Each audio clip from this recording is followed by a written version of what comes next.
Good morning, नमस्कार। मैं doctor Jayashree Jena Kapadia, senior consultant obstetrician gynaecologist and IVF specialist, life care multi speciality hospital and Shri fertility and IVF centre, Daman. आज मैं आपसे बात करूंगी आईयूआई के विषय में। आईयूआई यानी इंट्रा यूट्राइन इंसेमिनेशन, जिसे हिंदी में कहा जाता है कृत्रिम गर्भाधान। आईयूआई में क्या किया जाता है कि हस्बैंड के जो सीमेन है उसे कलेक्ट किया जाता है। कलेक्ट कर कर उसे मीडिया के द्वारा वॉश किया जाता है। इससे क्या होता है कि उसकी क्वालिटी इम्प्रूव हो जाती है, उसकी मोटिलिटी इम्प्रूव होती है, उसकी मॉर्फोलॉजी इम्प्रूव होती है। जो सीमेन है उसको फिर कल्चर किया जाता है। कल्चर करने के बाद जो इम्प्रूव्ड सीमेन होता है उसे स्त्री यानी वाइफ के गर्भाशय में एक स्पेशल कैथेटर द्वारा डाल दिया जाता है या इंसेमिनेट कर दिया जाता है। इसे इंट्रा यूट्राइन इंसेमिनेशन कहा जाता है। इसका लॉजिक ये है कि जब स्त्री और पुरुष संभोग रखते हैं तो जो सीमेन है वो वजाइना में गिरता है और जो स्पर्म है उसे ट्रैवल करना पड़ता है वजाइना से फैलोपियन ट्यूब तक फर्टिलाइजेशन के लिए। जबकि इंट्रा यूट्राइन इंसेमिनेशन में हम कैथेटर द्वारा इम्प्रूव्ड जो वॉश्ड सीमेन है उसे डायरेक्टली फैलोपियन ट्यूब के नज़दीक डाल देते हैं, जिससे कि फर्टिलाइजेशन ईजी हो जाता है। दूसरा लॉजिक ये है कि जो टाइमिंग होता है उसका, जब ओव्यूलेशन हो रहा होता है, जब अंडा फूट रहा होता है, उसी टाइम पे आईयूआई प्लान किया जाता है ताकि फर्टिलाइजेशन में आसानी रहे। और तीसरा लॉजिक ये कि जो क्वालिटी होता है सीमेन का वो ऑलरेडी इम्प्रूव्ड हो गया होता है, मोटिलिटी इम्प्रूव हो गई होती है, मॉर्फोलॉजी इम्प्रूव हो गई होती है, जिससे कि स्पर्म को ओवम को फर्टिलाइज करने में आसानी रहती है। अब हम बात करेंगे प्री कंडीशंस के बारे में, आईयूआई के प्री कंडीशंस के बारे में। तो जो स्त्री का यूट्रस होता है वो अच्छे कंडीशन में होना चाहिए। अगर फाइब्रॉइड या एंडोमेट्रियोसिस या और कुछ भी तकलीफ़ें हैं तो ऑलरेडी वो सॉल्व होनी चाहिए, उसके बाद आईयूआई प्लान करना चाहिए। और दूसरा, जो ट्यूब्स हैं दोनों वो खुली हुई होनी चाहिए। अब हम बात करेंगे इंडिकेशंस के बारे में। तो कैसे कंडीशंस में हमको आईयूआई करना चाहिए, किन पेशेंट्स में हमको आईयूआई करना चाहिए। पहला तो माइल्ड मेल फैक्टर, यानी जो हस्बैंड का जो सीमेन है उसमें जो स्पर्म काउंट या मोटिलिटी में गड़बड़ी तो है लेकिन थोड़ी बहुत गड़बड़ी है। जो टोटल मोटाइल काउंट है वो 1 to 5 मिलियन के बीच में है। ऐसे पेशेंट्स में हमको आईयूआई करना चाहिए। दूसरा कि संभोग रखने में स्त्री और पुरुष को तकलीफ हो रही है, इरेक्टाइल डिस्फंक्शन है ऐसे कंडीशंस में। तीसरा कि जो स्पर्म काउंट है वो एकदम ही ख़त्म हो गया है, एजोस्पर्मिया है और हमको डोनर स्पर्म यूज़ करना है, तो ऐसे परिस्थिति में भी आईयूआई बहुत ही यूज़फुल प्रोसीजर है। आजकल देखा गया है कि हस्बैंड और वाइफ अलग अलग शहर में काम कर रहे हैं और प्रेगनेंसी प्लान करना है उनको, तो ऐसे परिस्थिति में आईयूआई यूज़ किया जाता है। ये एक बहुत ही यूज़फुल प्रोसीजर है ऐसे कपल्स को प्रेगनेंसी दिलाने में। अगर हस्बैंड फॉरेन में है और उन्होंने स्पर्म अपना फ्रीज़ किया है, सीमेन फ्रीज़ किया है, तो उसको हम यूज़ कर सकते हैं आईयूआई द्वारा वाइफ को प्रेग्नेंट करने में।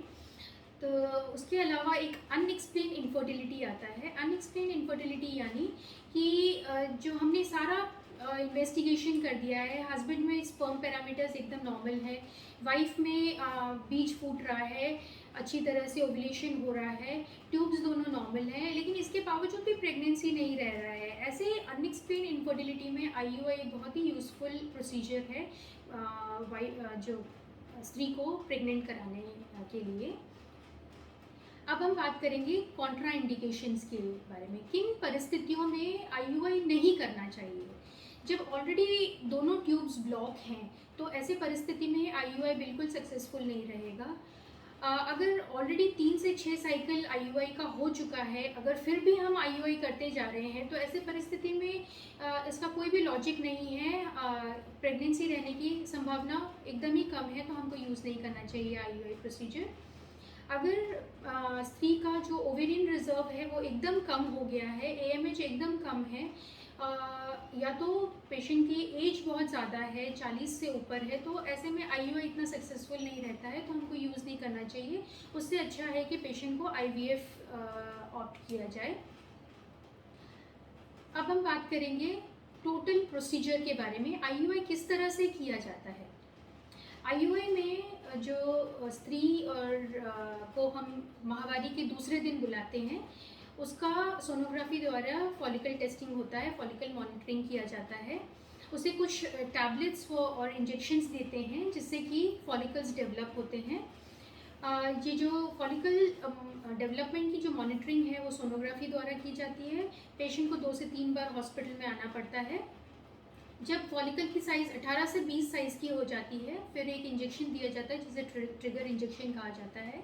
ट्रिगर इंजेक्शन के 35 टू 40 आवर्स के बाद, 35 से 40 घंटे के बाद हस्बैंड वाइफ को बुलाया जाता है। हस्बैंड का सीमेन कलेक्ट किया जाता है। कलेक्ट करने के बाद उसे मीडिया के द्वारा वॉश किया जाता है जिससे कि उसकी क्वालिटी इंप्रूव हो जाती है, उसकी मोटिलिटी मोर्फोलॉजी इंप्रूव होती है। उसके बाद उसे कल्चर किया जाता है। जो कल्चर्ड सीमेन है उसे वाइफ के गर्भाशय में एक स्पेशल आईयूआई कैथेटर द्वारा डालने में आया जाता है, इंसेमिनेट कर दिया जाता है। उसके बाद पेशेंट को कुछ भी प्रोसीजर, खाली 10 से 15 मिनट का प्रोसीजर होता है। उसके बाद पेशेंट को पूरे दिन रखने की भी हॉस्पिटल में ज़रूरत नहीं होती है, पेशेंट को डिस्चार्ज कर दिया जाता है। तो इसमें एडमिशन, ये प्रोसीजर खासियत ये है कि इसमें एडमिशन की ज़रूरत नहीं होती है। प्रोसीजर बहुत छोटा सा होता है, एक ओपीडी प्रोसीजर जो द्वारा जैसा ही होता है। उसके बाद पेशेंट को कोई रेस्ट करने की ज़रूरत नहीं होती है, कोई ख़ास प्रिकॉशन रखने की ज़रूरत नहीं होती है। और इसका ख़ास बात यह है कि जिन पेशेंट्स में ऑलरेडी सिर्फ 4 से 5% प्रेगनेंसी रहने की संभावना होती है, उसमें आईयूआई के द्वारा अगर हम करते हैं तो 15 से 20% प्रेगनेंसी रहने की संभावना जनरेट हो जाती है। और अगर उसको 3 से 6 बार हम रिपीटेडली करते हैं तो 30 से 35% सक्सेस रेट है आईयूआई का।